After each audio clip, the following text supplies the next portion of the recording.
Bonjour à tous. Aujourd'hui, j'avais envie de parler avec vous d'une crypto-monnaie importante dans la cryptosphère, puisqu'elle a longtemps occupé la troisième place des crypto-monnaies les plus capitalisées, derrière les très célèbres Bitcoin et Ethereum. Donc il s'agit du XRP. L'actualité qu'il y a autour de ce coin est marquée par un procès qui dure depuis décembre 2020.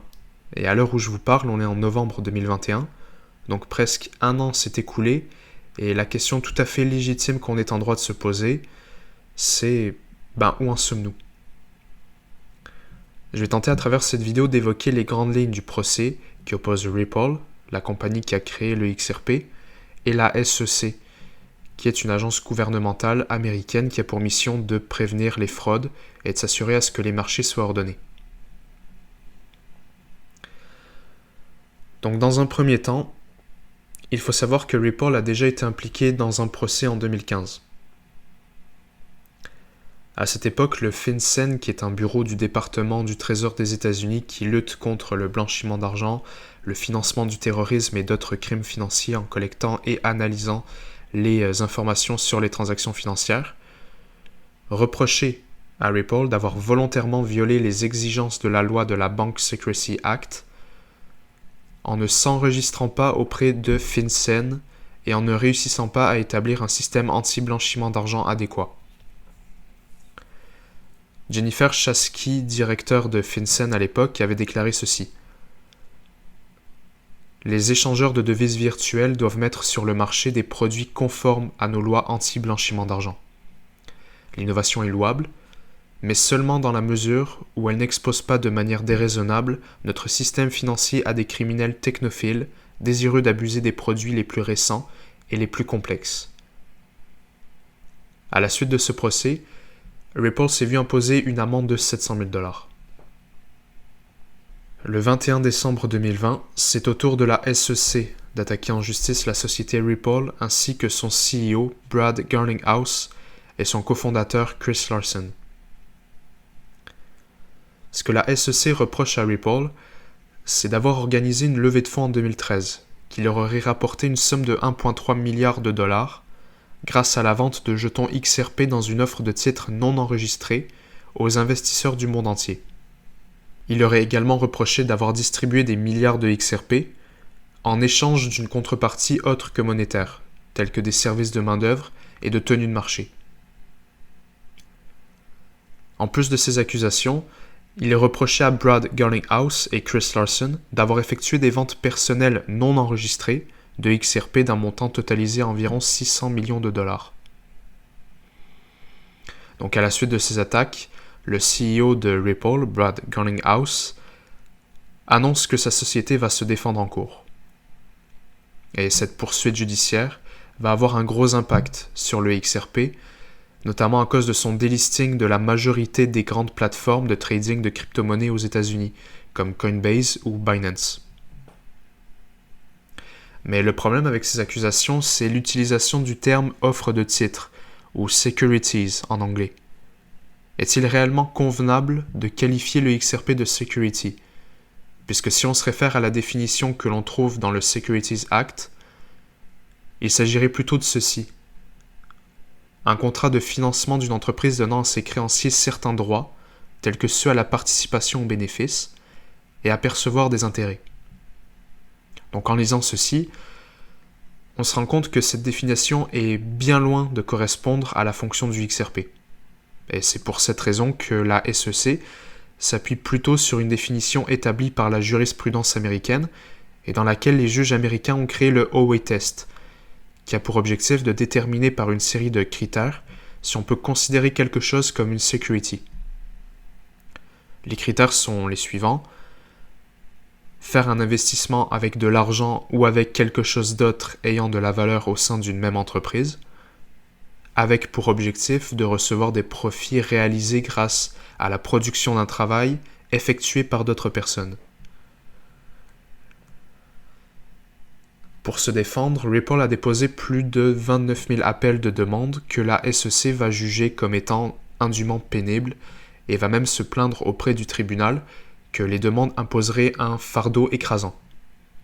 L'avocat de la SEC va même annoncer qu'un nombre conséquent des appels de demande étaient contestés, non pertinents ou autrement répréhensibles, et qu'il est donc peu probable qu'ils entraînent à des aveux utiles. Les avocats de Ripple vont leur répondre que la quantité d'appels d'offres est proportionnelle aux besoins de l'affaire, et que le plus grand ensemble était basé sur l'affirmation selon laquelle chaque offre, vente et distribution de XRP était l'offre, la vente ou la distribution d'un contrat d'investissement. Ils vont ensuite se référer à la plainte qu'avait faite la SEC, selon laquelle les contrats étaient indûment fastidieux en disant « c'est un aveu remarquable ».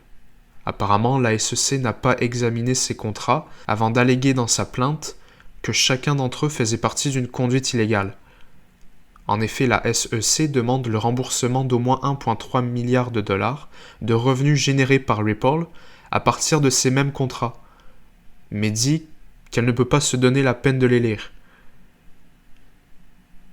Les défenseurs de Ripple mettent donc ceux de la SEC face à leurs contradictions et vont même ajouter que malgré plusieurs invitations à le faire, la SEC n'a pas encore identifié une seule disposition contractuelle qui étaye son affirmation selon laquelle il s'agit de contrats d'investissement, selon le test de Howey. Mais elle s'est pourtant réservé le droit de s'appuyer sur de tels contrats à l'appui de ses prétentions. Bon, maintenant que tout ça a été dit, je vais citer quelques dates importantes ayant eu lieu durant le procès au cours de ces derniers mois. En mars 2021, le juge Sarah Nedburn, qui était à la charge de cette affaire, avait déclaré en réponse aux accusations de la SEC qu'elle comprend le XRP et que non seulement il a une valeur monétaire, mais il a une utilité qui lui permet de se distinguer du Bitcoin et de l'Ethereum. Le 15 juillet, Ripple, qui considère le procès de la SEC comme étant injuste et arbitraire, a demandé à ce que l'ancien directeur de la division Corporate Finance de la SEC, William Hinman, soit auditionné alors qu'il avait affirmé qu'Ethereum n'entrait pas dans le cadre des securities, contrairement à XRP. Le 27 juillet a eu lieu son audition et le résultat de sa défense est mitigé. William Hinman juge qu'un jeton de blockchain n'est pas une security s'il est suffisamment décentralisé, et il explique que c'est le cas de l'Ethereum. Je pense que je parlerai plus en détail du sujet de la centralisation du XRP dans une autre vidéo. Le 9 août, la SEC demande au tribunal d'obliger Ripple à enregistrer ses réunions internes et publiques, car selon elle, elles contiennent des preuves incontestablement pertinentes. De plus, elle demande à avoir accès aux conversations complètes des employés de Ripple faites sur le réseau Slack, qui est une plateforme de communication collaborative et un logiciel de gestion de projet. Plus d'1 million de messages seraient visés par cette demande que Ripple a jugée comme étant disproportionnée. Le 31 août a eu lieu une conférence téléphonique avec le juge sur l'état d'avancement du procès. Et finalement, le 12 novembre était la date limite pour la production d'expertise. On estime que la fin de ce procès devrait avoir lieu lors du premier trimestre de 2022, mais que les deux parties risquent gros et on espère qu'un règlement à l'amiable sera trouvé. Je vais conclure la vidéo en citant John Deaton, qui est l'avocat de Ripple et qui avait accordé une interview à Paul Barron le 3 novembre dernier. J'ai du mal à comprendre pourquoi on n'a pas encore réussi à trouver un arrangement, car la SEC peut accuser presque toutes les crypto-monnaies, même le Bitcoin, à ses débuts lorsqu'il y avait très peu de mineurs.